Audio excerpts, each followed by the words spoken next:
Warning. The following review contains very much 80s. It contains a ton of 80s and images of disturbing clothing and hair. If you or anyone with you has allergies to hairspray, Ronnie James Dio, or freak out at the sight of alien monsters, or graphic depictions of bodily fluids, Speedos, or Astroglide, you may want to seek another form of entertainment. Perhaps watch that Baby Shark video, or get your Disney Plus account and watch a wonderful Pixar movie. Something suitable for people who can't handle the spiciness of milk or plain white toast. But if you believe yourself to be ready, and you won't be a big baby about it, welcome aboard the Retro Station. And welcome to Retro Flix Reviews. Hey y'all, so if you watch my other show, License to Play, you've likely seen, during that review, this little guy. Hi. His name is Splat. He's a rectal polyp with hair and teeth and eyes. He's cute. Hey, everybody. Isn't he? Isn't he great? Go ahead and check out the video. I'll put a link up for it at the end. But while I was creating this horrible, disgusting thing... Aw, come on. I'm just as you made me. Between wondering what the hell was wrong with me and laughing like a mental patient in an escape room, I was struck by an inspiration. See, when I created Splat, I added eyes to him. Look at those beautiful eyes. Okay, now, change it. Jesus Christ, I can't look at this fucking thing anymore. Aww. Holy shit, he's kind of horrible. But I added eyes to it, right? And the reason why we're doing the movie we're doing today is because the eyes I used were from one of the craziest, most awful monsters I've ever seen in the history of film. And don't worry, Splat will be back later in the review, but it has a bearing on this review because I used the eyes of this monster to create my wonderful masterpiece that you just saw. Now, today we're continuing with my trio of Empire Films Charles Band masterpieces, and this second flick is one of my favorites from 1986. I myself saw it in like the early 90s or late 80s on a free Cinemax weekend, but when VHS tapes started getting cheap at the rental stores, I made sure to buy this one because it is a classic. It was written by Charles Band and Ted Nicolau, creator of Subspecies. It was directed by Nicolau, and folks, it is a slam dance whirlwind of sci-fi, horror, and comedy, and is 100% high-octane, pure 80s. Now just imagine, it's 1986, and people thought they had a handle on the 80s, man. Family Ties, Facts of Life, Jellies, whatever the fuck is going on here. And this movie has a way about it that's like an insane sitcom mixed with a horror movie. And that movie is TerrorVision. In the 80s, satellite television piracy was running wild. I mean, in fact, here's a crazy thought. In America, there were people that thought pay TV, cable TV. Well, here, look at an actual, PSA about cable TV. Monsters do have their place. In the zoo, in your nightmares, in the deep, in your favorite horror movies. But not in your living room, on your TV.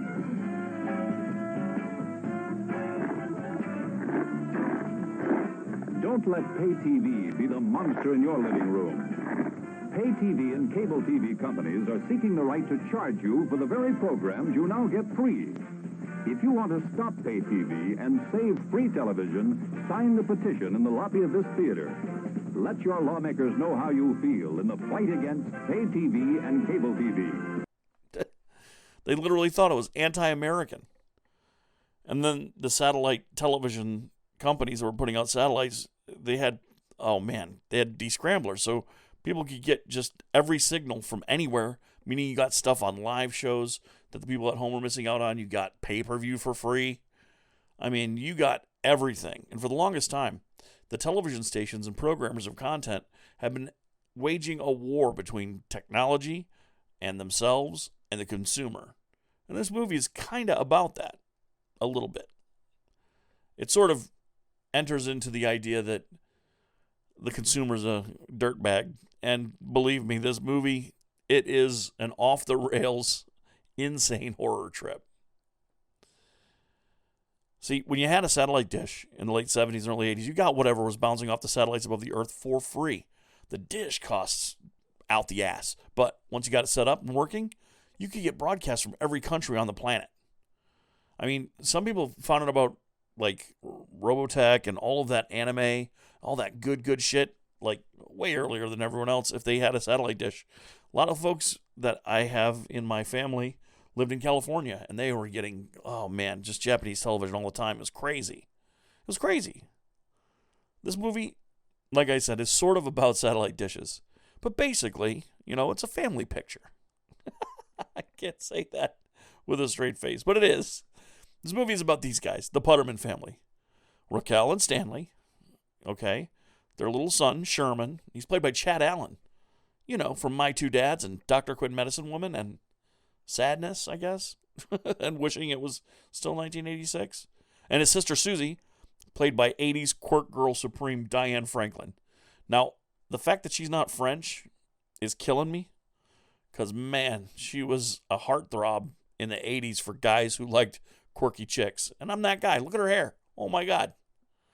I told you in the Goonies review for the video game about my crush on Cyndi Lauper and this girl.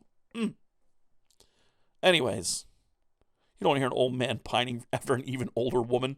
That's gross. But Stanley and Raquel are swingers, which is insane. I had no idea what that meant when I was a kid, by the way. They're tacky, nouveau riche dipshits who have an open marriage, and they're complete absentee parents to Sherman and Susie. Sherman and Susie, one is a mini Rambo who's been medicated instead of parented, and Susie's a mall chick who's been left to her own devices for so long. She's like a living Duran Duran video. Oh, and the mom, Raquel. She's played by our Retroflix review standby, Mary Warnoff. Damn, that woman appears in everything. She was in Night of the Comet. She's in Chopping Mall. She was in Eating Raoul. All sorts of 80s stuff. You know her face if you watch a lot of 80s movies. If you're taking my suggestions, you know what I mean? You're going to be seeing her a lot in movies. Now, she has a lot to do in this flick, and I love that. Normally, her characters don't tend to have a lot like going on other than, man, she's got a Cruella de Vil style face, like a villain face, and they use that to the extent in every other movie that she's in. But my favorite person in this movie is the dad, Garrett Graham. Dude, he is perfect as a swinging, lost in the 70s, Leisure Suit Larry type, like the wacky, sexed up next door neighbor. If there was a living quagmire, it's this guy, right? His face was based on Tricky Dick Nixon, Quagmire's was, but his attitude is based 100% on Garrett Graham. And lastly, the type of role the guy got to play a lot is Burt Remsen as grandpa. He is a crazy veteran, happy Memorial Day, by the way, who has a doomsday prepper bunker in the house and a plan for survival that my wife and I kind of discussed whether or not it would work. Lizard tails. Like eating lizard tails. Chopping off the tails and then just keeping the lizard alive, And throughout the movie, he's eating lizard tail jerky, which I kind of wanted to try. I've had gator. It's probably pretty good. Anyway, with the cast of weirdos that we have and these wild ones, we had Susie's boyfriend, O.D. Riley, played by Uncle Rico himself, John Grease. Hell to the yes. Hello, Mr. Putterman. I'm glad we're finally getting a chance to meet. Hello, Mrs. Putterman. Beautiful outfit. Why, thank you, O.D. You're sweet. Mom, can we use the jacuzzi tonight? Not tonight, baby. Your father and I might be swinging. Folks, I'm telling you, this movie is amazing. So we've got all the pieces on the board. This wild cast needs to have a wild plot. And oh boy. So the Puttermans family is your slightly wealthier than average American family of the 80s, with all the right components for wacky fun. And Stanley just got a new giant satellite dish, which will give him a ton of new channels on the sly. But the movie doesn't begin like this, though, which is how a normal movie would begin. Establish normalcy and then introduce a bunch of wild shit. The movie actually begins with the greatest, cheapest model you've ever seen to represent the planet Pluton. It's a waste management facility where apparently the Enterprise crashed upside down and accidentally beams a garbage monster to our planet. The dude working in the waste plant is named Pluthar, which is either lazy writing or genius, you be the judge. And he immediately knows sending the garbage monster to us on Earth is a bad thing. Meanwhile, Back on Earth, we get to know the family. The swinger parents, the buck wild ass kid, the super reactionary grandpa, the punk degenerate boyfriend. And if you're not watching closely, you'll definitely think you've seen all of this before. But this flick has, in the actors that they've got gathered here, what Larry Cohen usually has in his writing. A gourmet experience in a fast food wrapper. Oh, and I didn't mention Medusa. There's a gag with her in this flick that I think a horror host did when I was a kid in Tampa, and it terrified the shit out of me as a kid, and it's great here. And oh, holy crap, boobs, dude. I don't know how this movie got an R rating, but there are no nude boobs that I know of, but there's some cleave in this movie that's insane. I mean, look, holy cow. The plot is, sorry, I was distracted. Did you see those? Whoa. The plot is a twisted version of The American Family meets a space monster. That's it. There's not a commentary on society here, really. Just a good, gory horror comedy that uses goop and slime and a gross-ass monster, not really blood, for its shocks. The monster itself is a weird creature made of energy and goopy-ass flesh. Look at that son of a bitch. Ugh. Right? Ugh. Him and Splat. They could probably go on a double date. I don't know who they would double date. Cancer, I guess. I don't know. They're horrible. Blech. All right. But the monster's created of energy and goopy ass flesh. And the movie is spooky and hilarious. Man. And in the movie, I'm going to tell you a little bit about it because I don't want to ruin anything because, man, you got to check this movie out. The granddad is the first to go. And the garbage alien basically eats and assimilates him, using his genetic code to mimic his voice. So when Sherman's mom's looking around to find out what's going on because Sherman's having panic attacks with a machine gun, I can't believe that sentence exists, and I am so happy it does. And then he appears to tell her everything's cool, but look at him. He's covered in freaking Astroglide. It's gross. He's convincing her that everything is fine. But everything is way the fuck not fucking fine at all. So Sherman, thinking, oh, it's a monster, I know what to do, I'll call Medusa. She's the monster chick. But Medusa, sadly, blows him off. And while he's locked in his granddad's bunker in the house, every sentence I tell you about this movie, it becomes the greatest sentence I've ever spoken because I've never spoken the plot of this movie aloud to anyone. It is just so good. So while he's locked down in the bunker, the garbage monster has escaped and is busy eating Sherman's folks' swinging partners in a pool. And here's the thing I warned you about at the beginning. Yeah, look at that. Bro, he's practically showing gooseneck. Are we kidding right now? Ugh. But you never know.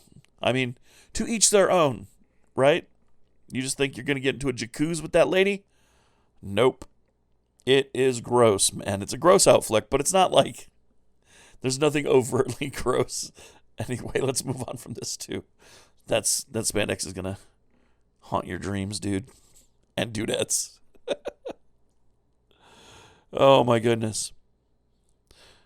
So Sherman, knowing he's going to be next, grabs weapons, gets grenades, and basically explodes his way out of the bunker. Enter Susie and her boyfriend, O.D. Susie Valley Girl, O.D.'s a metalhead, and they're the epitome of mall culture run wild in the 80s, and O.D.'s dopey behavior is fucking hilarious. Dude, even her mom is like, you could throw your football over my mountain, Uncle Rico. Damn, glory days for this dude. So, in normal crazy movie fashion, the creature and the kids meet up, and wow, it's like E.T., everybody. Except they feed him fucking fish sticks and a whole pizza. Oh, dude, and then a monster, I guess, and some kids are trying to talk to one another and somehow end up sounding worse than a speak and spell. But because it's the 80s, O.D. decides he wants to commodify TerrorVision. That's what I call the monster. If you don't like it, you can answer my boy Splat. Splat, tell him. Hey, does that mean I'm part of the show? No.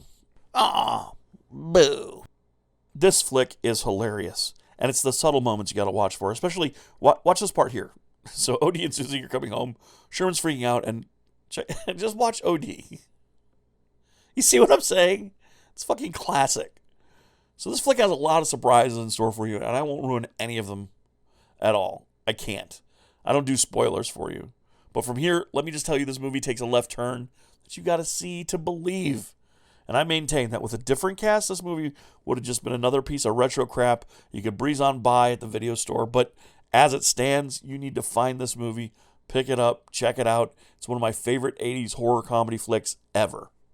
4 stars. You need to see this one. So, folks, please subscribe, like, and share my site with everybody and share my videos around. Give it a thumbs up, please. But more than anything, get me some subscribers, man. I need them. But thank you for watching the video. And more than anything else, guys, remember to stay retro. Peace. Get upset on the internet. You're a salt adult. You're a salt adult. Get upset on the internet. You're a salt adult. Throwing out a hissy fit, your views ain't in the millions, and every up and comer is a threat to what you're dealing. And instead of getting better, you just spout upon your